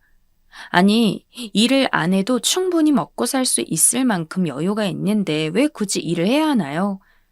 근데 시어머니는 저희 어머니가 못 산다는 것을 거의 확정지으면서 아주 거드름을 피우며 저희 어머니를 부려먹을 생각이 만만했습니다. 당연히 처음에는 제가 저희 어머니 일 굳이 안 하셔도 돼요. 마음만 감사히 받을게요. 하고 막았습니다. 그런데 그 이후에도 어쩌다 저렇게 마주칠 일이 있으면 그래도 다시 생각해봐. 내가 사돈인데 월급 제대로 안 챙겨줄 것 같아? 저번에 보아하니까 사돈댁 형편이 썩 좋진 않아 보이던데. 어머, 아유, 기분 나쁜 건 아니지? 그냥 내가 보기에 그렇다는 거야. 라며 은근히 저희 어머니를 무시했어요. 이게 지금 글로는 잘 표현이 안 되는데 누가 봐도 본인이 우위에 서서 저희 어머니를 골탕 먹이려는 게 분명했습니다. 그런 상황을 몇 번 겪으니까 제가 참을 수 없더라고요. 차마 남편에게 이야기하기도 좀 그랬어요. 평소에도 남편은 시부모님에 대한 저의 투정을 많이 들어줬고 그럴 때마다 자기가 미안하다며 부모님, 특히 어머니가 성격이 너무 세서 자기도 어떻게 할 수 없다고 이야기한 적이 많았습니다. 그런 상황에서 아무 잘못 없는 남편한테 더 뭐라고 하기도 그렇고 결국 저는 그동안 시어머니에게 들어왔던 모든 이야기들을 어머니에게 이야기하기로 마음을 정했습니다. 우리 딸 무슨 일이야? 엄마, 나 자꾸 어머님이... 그런데 어머니 목소리를 듣는 순간 왈칵 눈물이 나더라고요. 시어머니 앞에선 꼭 참았지만 사랑하는 어머니를 계속 무시하고 아래로 보는 시어머니의 행태가 제 안에서 계속 상처로 곪아왔던 모양이었습니다. 말을 채 끝마치지도 못하고 엉엉 우는 저를 어머니가 어르고 달랬어요. 그의 코를 훌쩍거리면서 시어머니가 어머니에 대해 뭐라고 이야기했는지를 전부 이야기했죠. 가게에서 일하러 오라는 말 역시 함께요. 사실 그런 말들을 전하면서도 마음이 찢어졌습니다. 어머니의 딸로서 제가 다 막을 수 있었다면 좋았을 텐데 아무런 힘이 없어 이렇게 불쾌한 이야기까지 어머니에게 전해야 한다는 사실이 원망스러웠습니다. 저희 어머니 평생 본인 입을 옷은 안 입고 본인 먹을 것도 안 먹으면서 저에게만 돈 쓰신 분입니다. 자신의 행복보다 제 행복이 더 중요하다면서 어떤 일이 있어도 저를 늘 우선으로 생각해 주신 분이 어머니예요. 어머니도 살면서 분명 여러 번 힘든 일이 있었을 텐데 어머니는 언제나 제가 힘들어할 때마다 저를 달래주었지 어머니가 누군가에게 힘든 것을 토로하는 일은 단 한 번도 보지 못했습니다.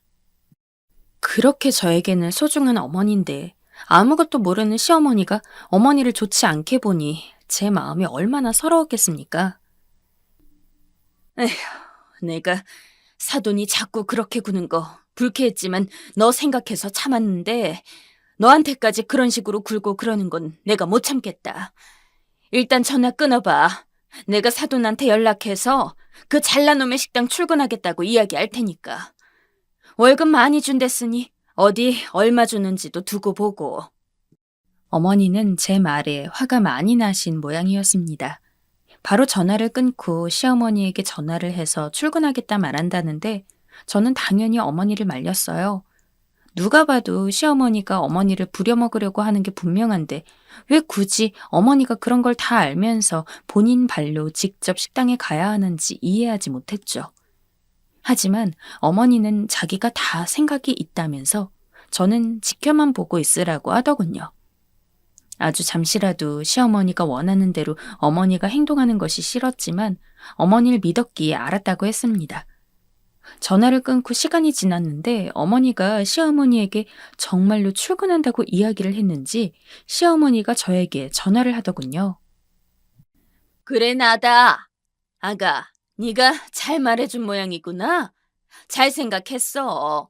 사돈도 나이 먹었다고 그렇게 집에만 있으면 안 돼. 돈 벌어서 변변찮아도 명품 하나 정도는 갖고 있어야 면이 서지. 내가 앞으로 사돈 많이 도와줄 테니까 넌 걱정 말아라.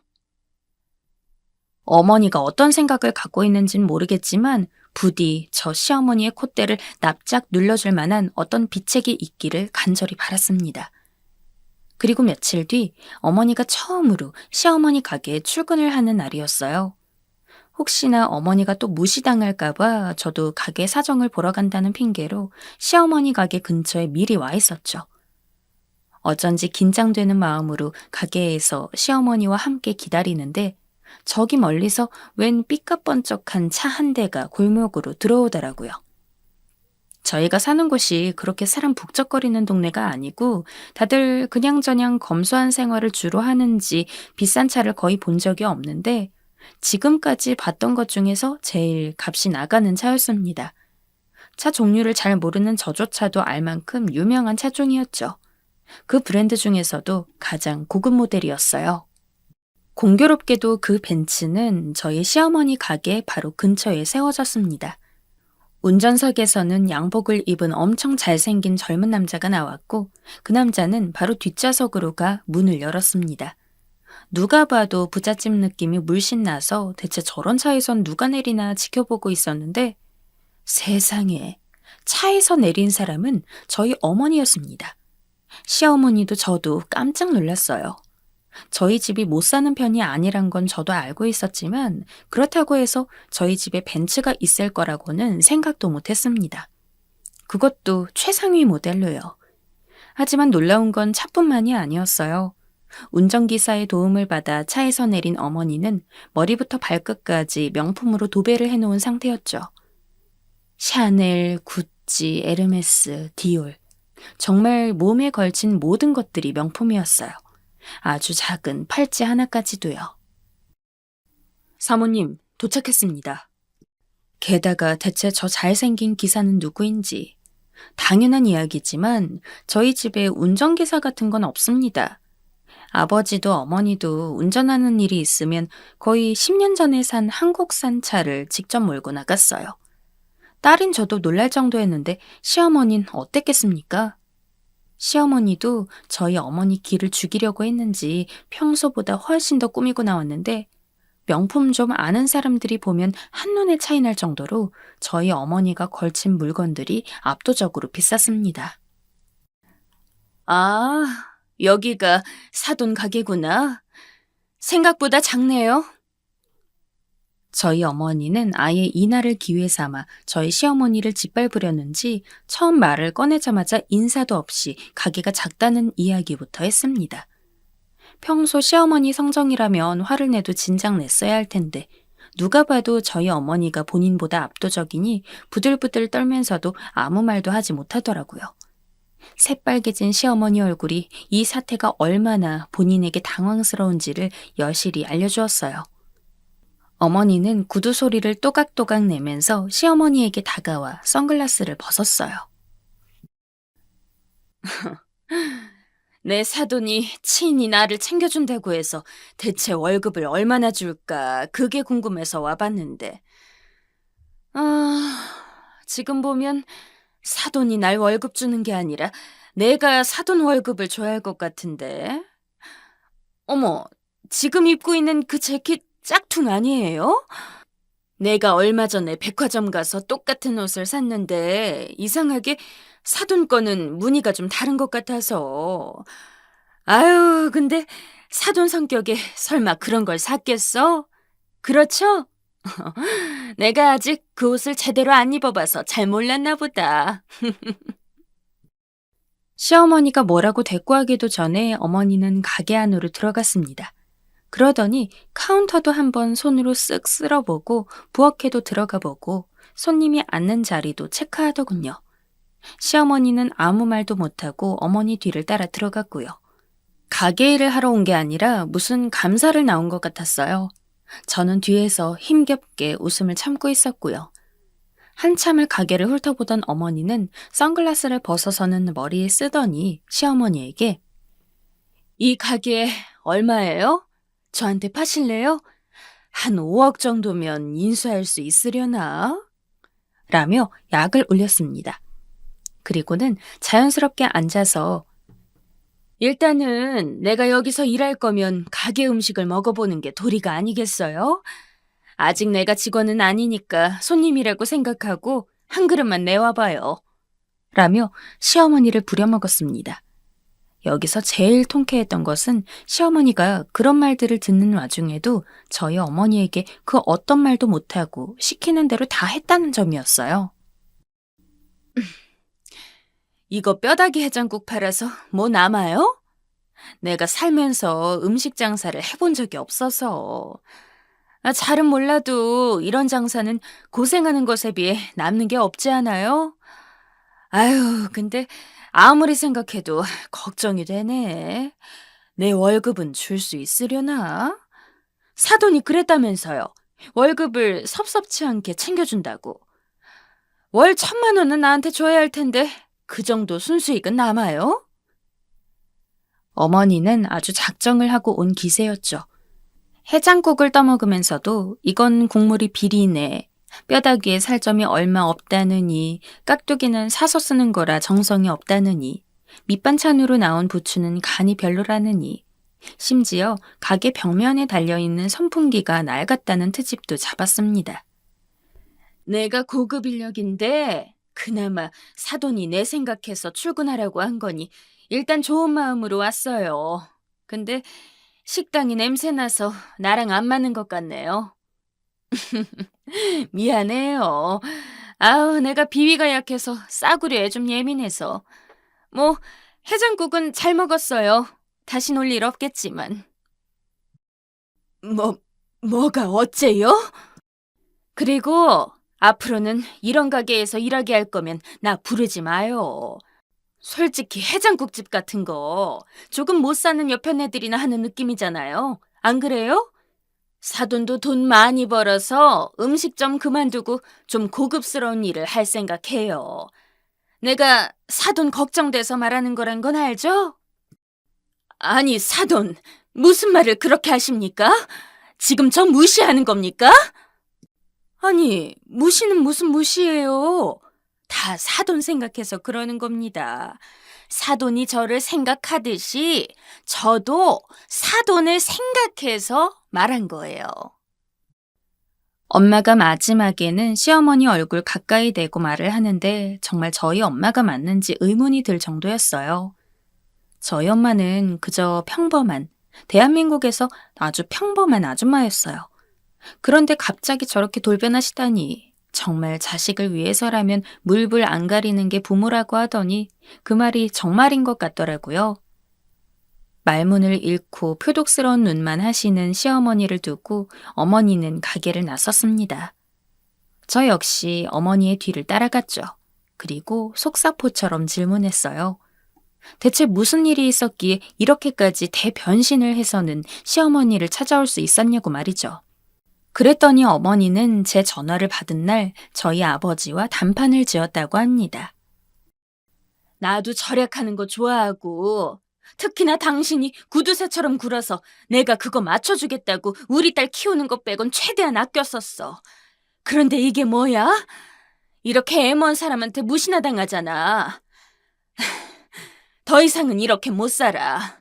당신이 돈 못 쓰게 하면 난 당신이랑 이혼할 거야.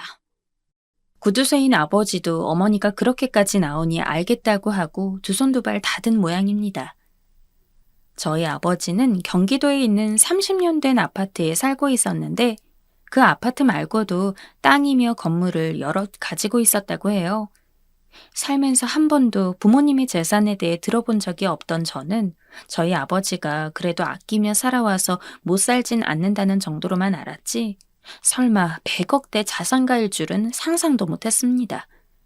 어머니가 타고 온 벤츠 역시 원래 집에 있는 차가 아니었는데 이번에 시어머니네 가게에 올 때 아주 제대로 본때를 보여주려고 아버지한테 이야기해서 새로 뽑은 차라고 해요. 신차는 1년 정도 걸린단 말에 웃돈까지 주고 샀다고 합니다. 사실 그럴 수밖에 없었던 게 저희 어머니는 밖을 원래 잘 안 나가서 차를 몰 일이 없어서 오히려 만약에 저희 집에 벤츠가 있었던 게 맞다고 했으면 더 신기했을 거예요. 그리고 운전기사는 일부러 젊고 우락부락한 잘생긴 남자한테 하루 일당을 주고 고용했다고 합니다. 시어머니가 보고서 기죽으라고요.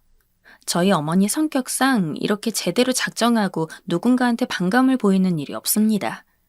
그런데 어머니는 어머니 스스로가 시어머니에게 무시를 당하는 것보다도 시어머니가 본인을 무시하면서 딸인 저 역시 같이 묶여서 무시당하는 게 너무 싫었다고 해요. 나 무시하는 건 괜찮아. 그냥 한 귀로 듣고 한 귀로 흘리면 되니까. 근데 그 여편네가 널 무시한 건 내가 참을 수가 없다. 솔직히 집안 사정 다 따지고 보면 아무리 네 남편이 약사라고 해도 우리 집이 훨씬 잘 살아서 니네 시부모가 우리한테 뭐라고 할 게 안 되는데 그저 절약하고 검소하게 사는 겉모습만 보고 그렇게 아래로 보고 깔아뭉개려는 그 행태 자체가 말이 안 돼. 에휴, 그래도 오늘을 계기로 네 시어미도 정신 차렸겠지. 확실히 시어머니 반응도 어머니 예상대로였습니다. 집으로 가는 어머니를 배웅해드리고 다시 가게로 가니까 시어머니는 새빨개진 얼굴로 저를 보고선 아무 말도 못했습니다. 저도 그동안 시어머니에게 쌓인 게 많았기 때문에 괜히 그런 시어머니에게 웃으면서 저희 어머니 때문에 너무 놀라셨죠. 어머니가 원래 저렇게 비싼 옷 입고 오시는 분이 아닌데 어머님 가게 온다고 신경을 많이 쓴 모양이에요. 라며 아닌 척 비꼬았습니다. 아, 진짜 천년 묵은 체증이 확 내려가더라고요. 매일 까랑까랑한 목소리로 저희 집을 무시하던 시어머니가 아무 말도 못하는 게 얼마나 속이 시원하던지. 그날 이후로 시어머니는 저에게 전화를 걸지 않습니다. 그 전엔 일부러 남편한테 전화해도 되는 일을 무조건 저한테만 전화를 걸어서는 본인 자랑을 하시다가 은근슬쩍 저희 부모님 이야기를 하면서 사도는 잘 지내니? 요새 경기가 어렵다던데 먹고 살만은 하고? 라며 슬금슬금 저희 집을 깔아내리기 바빴는데 어머니가 그렇게 와서는 제대로 교육을 시켜주고 간 이후로 단 한 번도 저에게 전화를 안 하더라고요. 혹시나 남편에게 연락을 하나 싶어서 슬쩍 물어보니까 남편도 어머님 연락을 받은 지가 꽤 됐다고 하고. 하긴 제가 시어머니여도 그랬을 거예요. 창피하고 부끄러워서 가능하다면 얼굴 한번 안 보고 살고 싶겠죠. 지금 저는 그 어느 때보다도 행복합니다. 시부모님 연락이 없으니까 몸도 마음도 편해서 지금 임신 3개월째예요. 제 임신 소식에 정말 오랜만에 시부모님을 봤었는데 저랑 눈 한 번 제대로 못 마주치더라고요. 그리고 매일같이 습관처럼 꺼냈던 저희 부모님 얘기도 한 번도 안 했어요.